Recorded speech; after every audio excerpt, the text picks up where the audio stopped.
사랑하는 성도님들, 이 말씀을 들어보시겠습니까?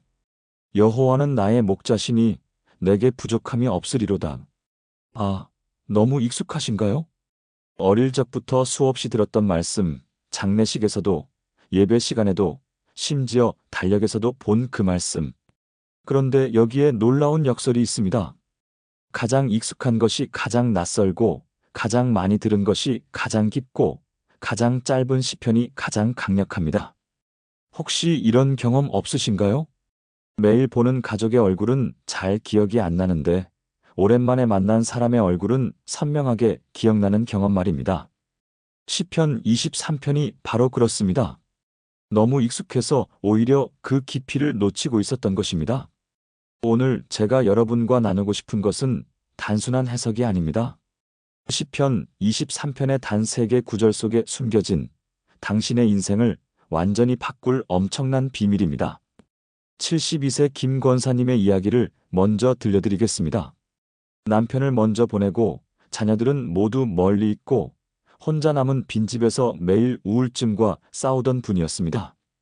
어느 날 새벽 또다시 잠 못 이루고 앉아 있는데 문득 시편 23편이 떠올랐습니다. 평생 수백 번 읽었던 그 말씀이었습니다. 그런데 그날은 달랐습니다. 여호와는 나의 목자시니라는 한 구절이 완전히 새롭게 들렸습니다. 나의 목자, 나의 하나님. 자녀들도 남편도 아무도 없지만 나의 목자는 여전히 살아계신다는 것. 그 순간 눈물이 쏟아졌습니다. 그리고 6개월 후 그분은 완전히 다른 사람이 되어 있었습니다. 홀로 사는 어르신들을 위한 반찬 봉사를 시작했고 지금은 50명이 넘는 어르신들의 목자 역할을 하고 계십니다. 단 한 구절이 한 사람의 인생을 완전히 바꾼 것입니다. 믿음의 가족 여러분, 오늘 우리가 함께 발견할 3개의 구절은 이렇습니다. 첫째, 여호와는 나의 목자시니 내게 부족함이 없으리로다. 둘째, 내가 사망의 음침한 골짜기로 다닐지라도 해를 두려워하지 않을 것은 주께서 나와 함께 하심이라.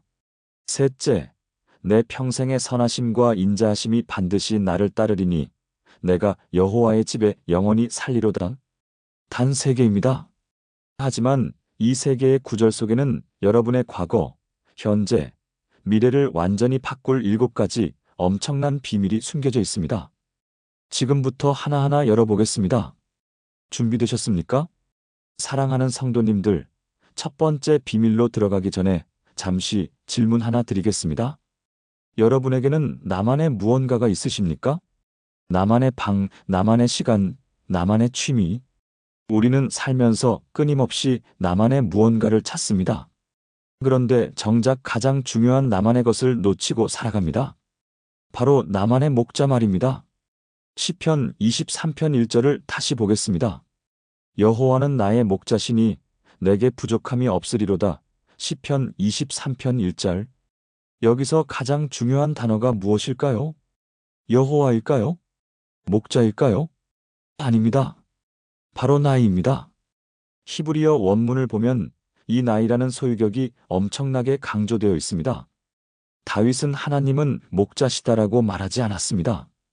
여호와는 나의 목자신이라고 선포했습니다. 이것이 무슨 의미일까요? 당시 이스라엘에서 목자는 단순한 직업이 아니었습니다. 목자는 양 한 마리 한 마리의 이름을 알고 성격을 알고 어디가 아픈지 알고 무엇을 좋아하는지 아는 사람이었습니다. 목자는 양을 위해 자신의 목숨도 기꺼이 내놓는 사람이었습니다. 그런 목자가 나의 목자라는 것입니다. 전 세계 80억 인구 중 한 명이 아니라 하나님께서 나를 특별히 아시고 돌보신다는 것입니다. 부산에 사시는 58세 이 집사님의 간증을 들려드리겠습니다. 이분은 30년간 남편의 사업을 뒷바라지하며 살았습니다. 자신의 꿈도 자신의 시간도 모두 포기하고 남편과 자녀들을 위해 살았습니다. 그런데 어느 날 남편이 사업 실패로 큰 빚을 지고 자녀들은 각자의 삶에 바빠 연락도 뜸해졌습니다. 그때 이분이 느낀 것은 깊은 공허함이었습니다. 나는 누구인가? 나는 무엇인가? 나에게는 아무것도 없구나. 그렇게 방황하던 어느 날 새벽 기도회에서 시편 23편을 묵상하게 되었습니다. 목사님이 이렇게 설교하셨습니다. 여호와는 우리의 목자가 아니라 나의 목자입니다. 하나님은 집단으로 우리를 돌보시는 분이 아니라 한 사람 한 사람을 개별적으로 특별하게 돌보시는 분입니다. 그 순간 이분의 가슴이 뛰었습니다. 아, 내가 남편의 아내로서 자녀의 엄마로서만 존재하는 줄 알았는데 나는 하나님의 특별한 양이었구나. 나에게는 나만의 목자가 계셨구나. 그날 이후 이분의 삶이 완전히 바뀌었습니다. 남편의 사업이 회복된 것도 아니고 자녀들이 더 자주 연락하게 된 것도 아닙니다. 하지만 이분은 더 이상 공허하지 않았습니다. 왜냐하면 나의 목자를 발견했기 때문입니다. 지금 이분은 60대가 되어 늦게나마 자신의 꿈이었던 미술을 배우고 계십니다. 그리고 그림을 통해 하나님의 사랑을 전하는 사역을 하고 계십니다. 사랑하는 성도님들, 여러분에게는 나만의 목자가 계십니까? 아니면 그저 우리 교회의 하나님, 기독교의 하나님으로만 알고 계십니까? 오늘 이 시간 여호와께서 나의 목자라는 것을 발견하시기 바랍니다. 세상 그 누구도 나를 몰라줘도 하나님은 나를 아십니다. 세상 그 누구도 나를 특별하게 여기지 않아도 하나님은 나를 특별하게 여기십니다. 이것이 첫 번째 비밀입니다. 그런데 여기서 끝이 아닙니다. 계속해서 시편 23편 1절 후반부를 보겠습니다. 내게 부족함이 없으리로다. 정말 그럴까요? 통장 잔고를 보면 부족합니다. 건강을 생각하면 부족합니다. 자녀들의 관심도 부족합니다. 그런데 성경은 부족함이 없으리로다라고 말씀하십니다. 이것은 거짓말일까요? 아니면 우리가 모르는 비밀이 있을까요? 히브리어 원문을 보면 부족함이 없으리로다는 단순히 모든 것이 있다는 의미가 아닙니다. 더 정확하게는 부족함을 경험하지 않으리로다입니다. 즉, 객관적으로 무언가가 없을 수 있지만 주관적으로는 부족함을 느끼지 않는다는 것입니다. 왜일까요? 바로 앞 구절에 답이 있습니다. 여호와는 나의 목자시니 목자가 계시기 때문에 부족함이 없는 것입니다. 목자가 필요를 아시고 목자가 공급하시기 때문입니다. 사랑하는 성도님들, 우리가 부족함을 느끼는 이유는 무엇입니까? 진짜 부족해서가 아닙니다. 나의 목자를 잊어버려서입니다. 실제로 있는 것보다 없는 것에 집중해서입니다. 목자의 공급보다 내 필요에 집중해서입니다. 강원도 산골에 사시는 75세 박 권사님의 이야기를 들려드리겠습니다. 이분은 평생 가난하게 사셨습니다. 남편은 일찍 돌아가시고 혼자서 자녀 셋을 키우며 산골에서 농사를 지으며 사셨습니다. 객관적으로 보면 정말 부족한 것 투성이었습니다. 돈도 없고 건강도 안 좋고 집도 낡았습니다. 그런데 이분을 만나본 사람들은 모두 놀랍니다. 이분의 얼굴에는 항상 평안과 기쁨이 넘칩니다. 어떻게 그럴 수 있을까요? 이분은 이렇게 고백하십니다. 내가 가진 건 별로 없어요. 그런데 하나님이 나를 돌보신다는 걸 알아요. 지난 75년 동안 단 한 번도 굶어본 적이 없어요. 추워서 얼어 죽을 뻔한 적도 없어요. 지금 이 순간도 숨 쉬고 있잖아요. 이게 다 하나님이 주신 거예요. 이분은 객관적으로는 부족한 것이 많지만 주관적으로는 부족함을 느끼지 않습니다. 왜일까요? 목자를 신뢰하기 때문입니다. 목자의 공급하심을 경험했기 때문입니다. 목자의 선하심을 믿기 때문입니다. 성경에는 이런 말씀도 있습니다. 내 하나님이 그리스도 예수 안에서 영광 가운데 그 풍성한 대로 너희 모든 쓸 것을 채우시리라. 빌립보서 4장 19절. 보십시오. 하나님은 우리의 원하는 것을 채우신다고 하지 않으셨습니다. 우리의 쓸 것, 즉 필요한 것을 채우신다고 하셨습니다. 그리고 어떻게 채우십니까? 그 풍성한 대로 채우십니다. 하나님의 풍성함의 기준으로 채우시는 것입니다. 우리가 생각하는 기준이 아니라 하나님이 보시기에 우리에게 필요한 것을 풍성하게 채우십니다. 사랑하는 성도님들, 지금 무엇이 부족하십니까? 돈이 부족하십니까? 건강이 부족하십니까? 사랑이 부족하십니까? 그 부족함 앞에 나의 목자를 세워보십시오.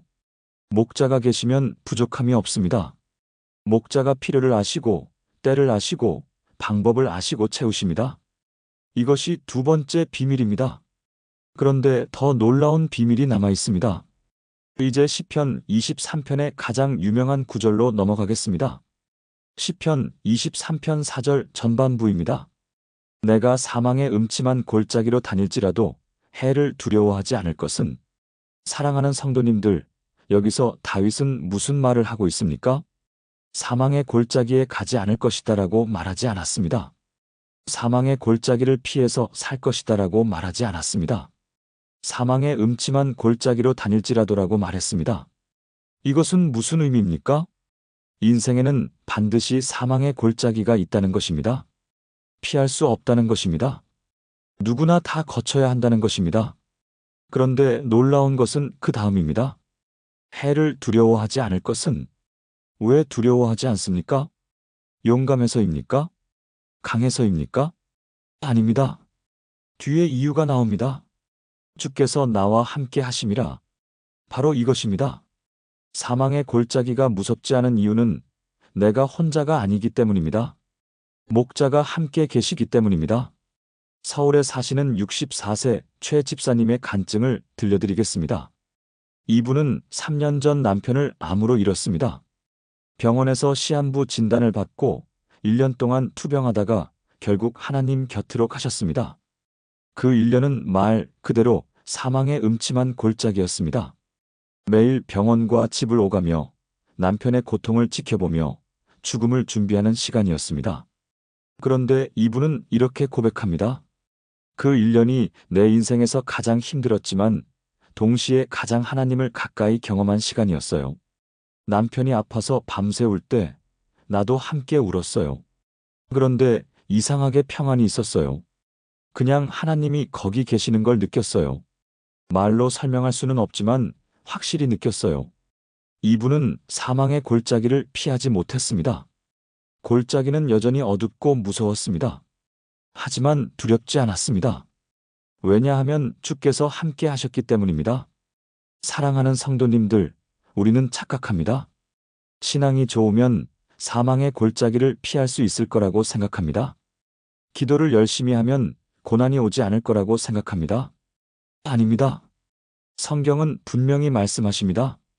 사망의 음침한 골짜기로 다닐지라도, 다닐 수도 있다가 아니라 다닐지라도입니다. 즉, 골짜기는 피할 수 없습니다. 하지만 두려워할 필요도 없습니다. 왜냐하면 주께서 함께 하시기 때문입니다. 예수님도 이렇게 말씀하셨습니다. 세상에서는 너희가 환난을 당하나 담대하라. 내가 세상을 이기었노라. 요한복음 16장 33절. 보십시오. 예수님은 세상에서 환난을 당하지 않을 것이다라고 말씀하지 않으셨습니다. 환난을 당하나라고 말씀하셨습니다. 그러면서 담대하라고 하셨습니다. 왜 담대할 수 있습니까? 내가 세상을 이기었노라. 주님이 함께 하시고 주님이 이미 승리하셨기 때문입니다. 사랑하는 성도님들, 지금 사망의 골짜기를 지나고 계십니까? 질병의 골짜기입니까? 경제적 어려움의 골짜기입니까? 관계의 단절이라는 골짜기입니까? 외로움의 골짜기입니까? 두려워하지 마십시오. 그 골짜기에 주님이 함께 계십니다. 이것이 세 번째 비밀입니다. 그런데 더 놀라운 것이 있습니다. 계속해서 시편 23편 4절을 보겠습니다. 우리는 앞에서 주께서 나와 함께 하심이라는 말씀을 보았습니다. 그런데 여기서 끝이 아닙니다. 히브리어 원문을 보면 이 함께라는 단어가 매우 독특합니다. 단순히 옆에 있다는 의미가 아니라 밀착해서 함께 간다는 의미입니다. 마치 어린아이가 어둠 속에서 부모의 손을 꼭 잡고 가는 것처럼 그렇게 가까이, 그렇게 밀착해서 함께 가시는 것입니다. 사랑하는 성도님들, 생각해 보십시오. 어둠 속을 걸을 때 가장 무서운 것이 무엇입니까? 혼자라는 것입니다. 내 옆에 누군가 있다는 것을 알면 어둠도 덜 무섭습니다. 특히 그 누군가가 나를 사랑하고 나를 지킬 능력이 있는 사람이라면 어둠은 더 이상 문제가 되지 않습니다. 전주에 사시는 69세 김 집사님의 이야기를 들려드리겠습니다. 이분은 5년 전 갑자기 우울증 진단을 받았습니다.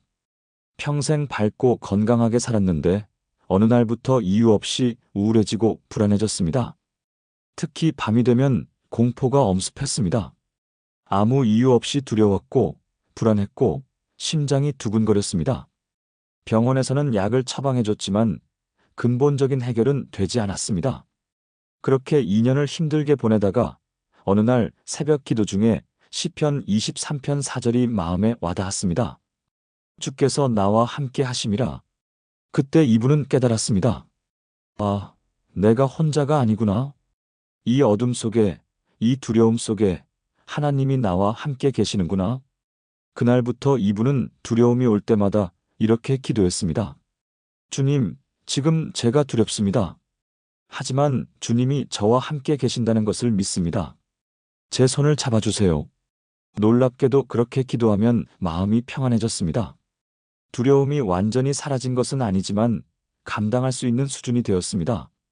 지금 이분은 우울증을 거의 극복하고 같은 어려움을 겪는 분들을 돕는 사역을 하고 계십니다. 사랑하는 성도님들, 우리의 문제는 두려움 자체가 아닙니다. 두려움 속에서 혼자라고 느끼는 것이 문제입니다. 하지만 성경은 분명히 말씀하십니다. 우리는 혼자가 아닙니다. 주님이 함께 하십니다. 그것도 멀리서가 아니라 바로 옆에서 손을 잡고 밀착해서 함께 가십니다. 신명기에도 이런 말씀이 있습니다. 너는 강하고 담대하라. 두려워하지 말라. 놀라지 말라. 내가 어디로 가든지 내 하나님 여호와가 너와 함께 하느니라. 신명기 31장 6절. 보십시오. 내가 어디로 가든지입니다.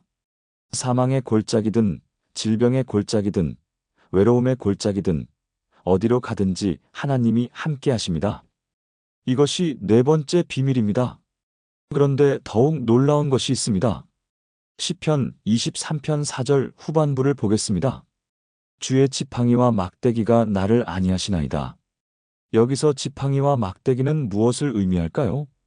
당시 목자들은 두 가지 도구를 가지고 다녔습니다. 하나는 지팡이, 하나는 막대기입니다. 지팡이는 긴 막대로 양들을 인도하고 지탱하는 데 사용했습니다.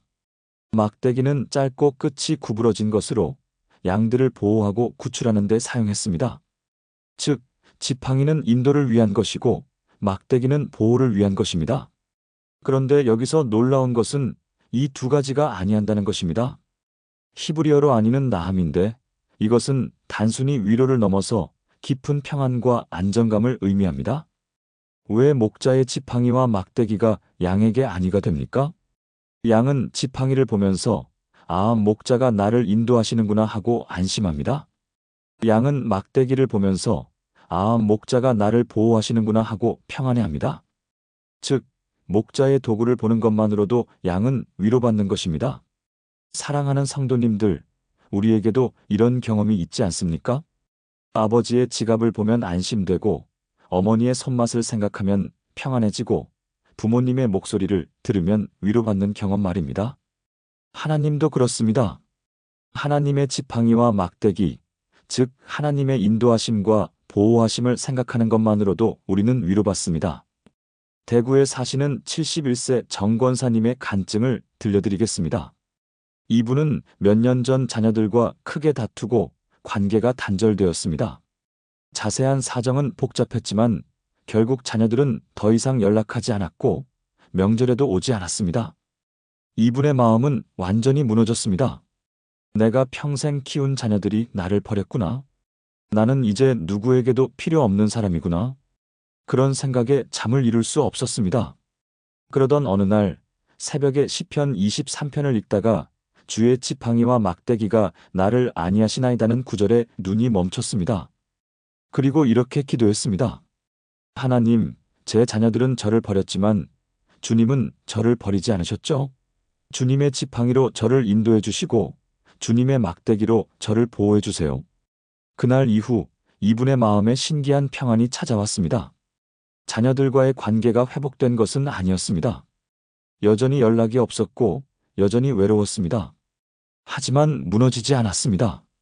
왜냐하면 하나님의 지팡이와 막대기를 붙잡았기 때문입니다. 그리고 놀랍게도 2년 후 자녀들이 먼저 연락을 해왔고 지금은 관계가 많이 회복되었습니다. 이분은 이렇게 고백합니다. 그 인연이 없었다면 자녀들과 관계가 회복되어도 똑같은 문제가 생겼을 거예요. 그런데 그 2년 동안 하나님만 의지하는 법을 배웠어요. 이제는 자녀들이 나를 사랑하든 안 하든 하나님이 나를 사랑하신다는 확신이 있어요. 사랑하는 성도님들, 지금 무엇 때문에 불안하십니까? 미래가 불확실해서입니까? 아니면 누군가가 나를 배신할까 봐 두렵습니까? 주님의 지팡이를 보십시오. 주님이 인도하십니다. 주님의 막대기를 보십시오.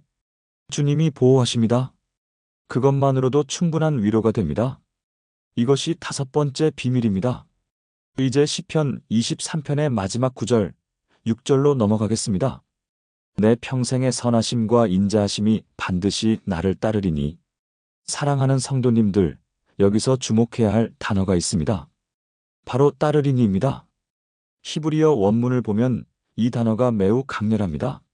라다프라는 단어인데 이것은 단순히 따라온다는 의미가 아니라 추격한다, 쫓아온다는 의미입니다.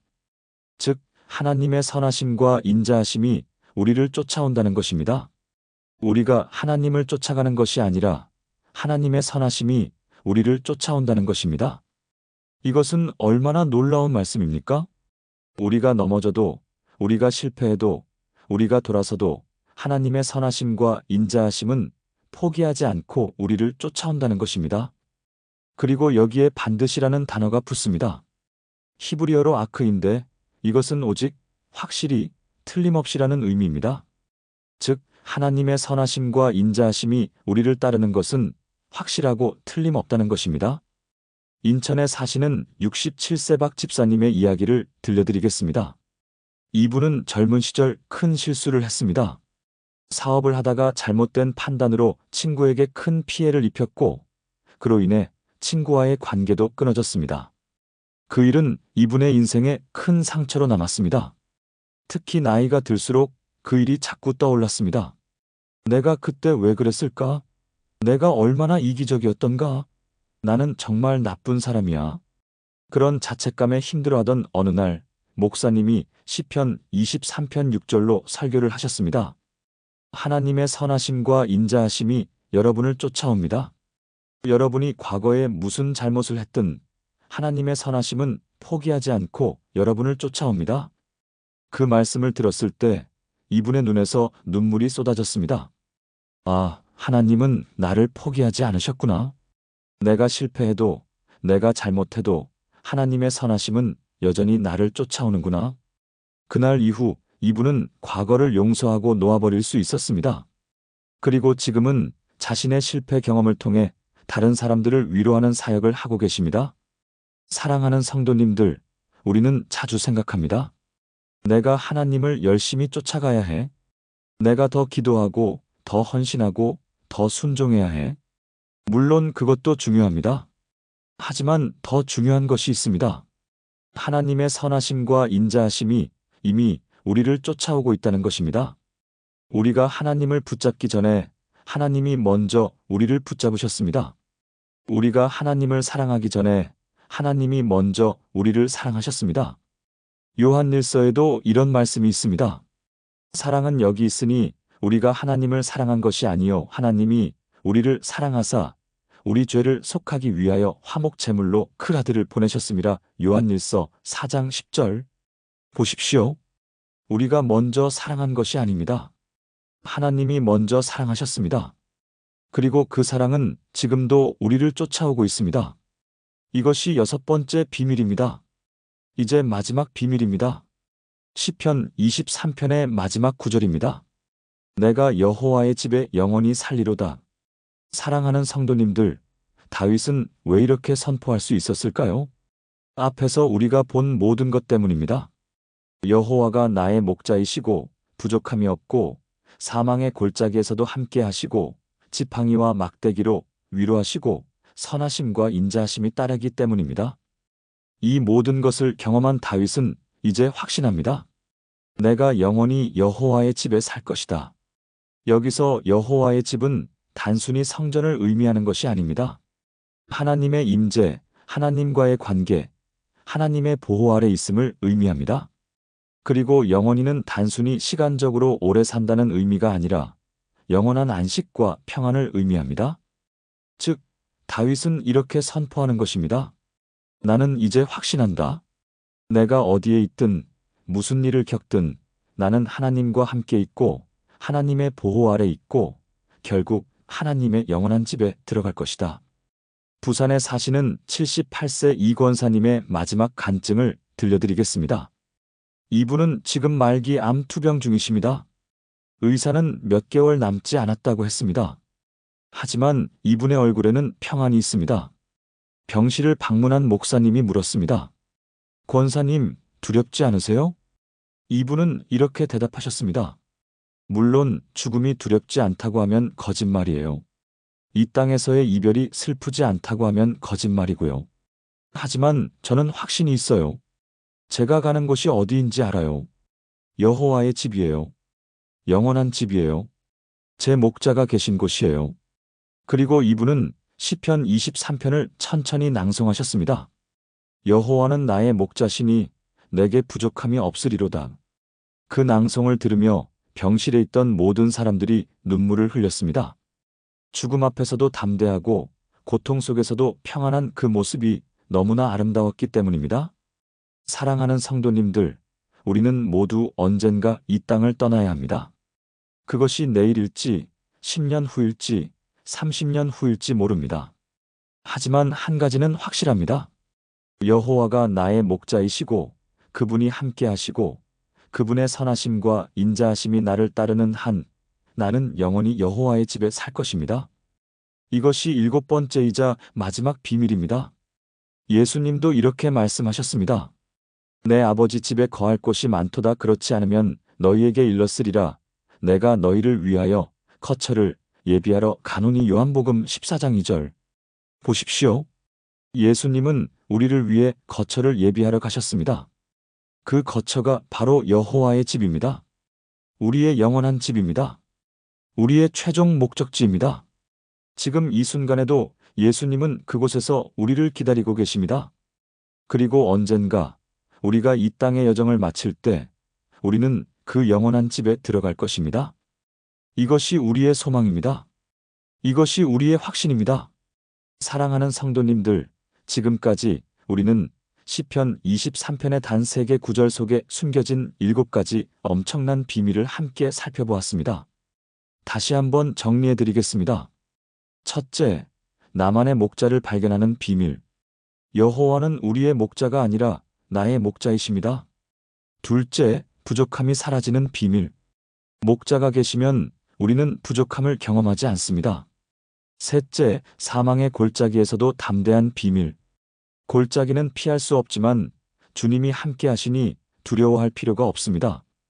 넷째, 두려움을 이기는 동행의 비밀. 주님은 멀리서가 아니라 바로 옆에서 손을 잡고 함께 가십니다.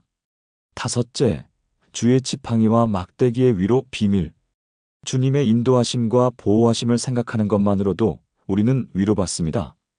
여섯째, 선하심과 인자하심이 따르는 비밀. 하나님의 선하심과 인자하심이 우리를 포기하지 않고 쫓아옵니다. 일곱째, 영원한 거처를 확신하는 비밀. 우리는 결국 여호와의 집에 영원히 살 것입니다. 믿음의 가족 여러분, 이 7가지 비밀이 여러분의 인생을 바꿀 것입니다. 오늘 이 말씀을 마음에 새기시기 바랍니다. 시편 23편은 더 이상 익숙한 말씀이 아닙니다. 이제 여러분의 삶을 완전히 바꾸는 능력의 말씀입니다. 오늘 이 영상이 도움이 되셨다면 좋아요 버튼을 눌러주시고 댓글로 여러분의 간증을 나눠주세요. 그리고 이 은혜를 더 많은 분들과 나누고 싶으시다면 구독과 알림 설정을 부탁드립니다. 사랑하는 성도님들, 여러분은 혼자가 아닙니다. 여호와께서 여러분의 목자이십니다. 여러분에게 부족함이 없을 것입니다. 사망의 골짜기도 두렵지 않을 것입니다. 주님이 함께 하시기 때문입니다. 주님의 선하심과 인자하심이 여러분을 쫓아올 것입니다. 그리고 여러분은 영원히 여호와의 집에 살 것입니다. 이것이 하나님의 약속입니다. 이것이 우리의 확신입니다. 오늘 하루도 주님과 함께 담대하게 걸어가시기 바랍니다. 여러분 모두에게 하나님의 풍성한 은혜와 평강이 함께 하시기를 축복합니다. 감사합니다.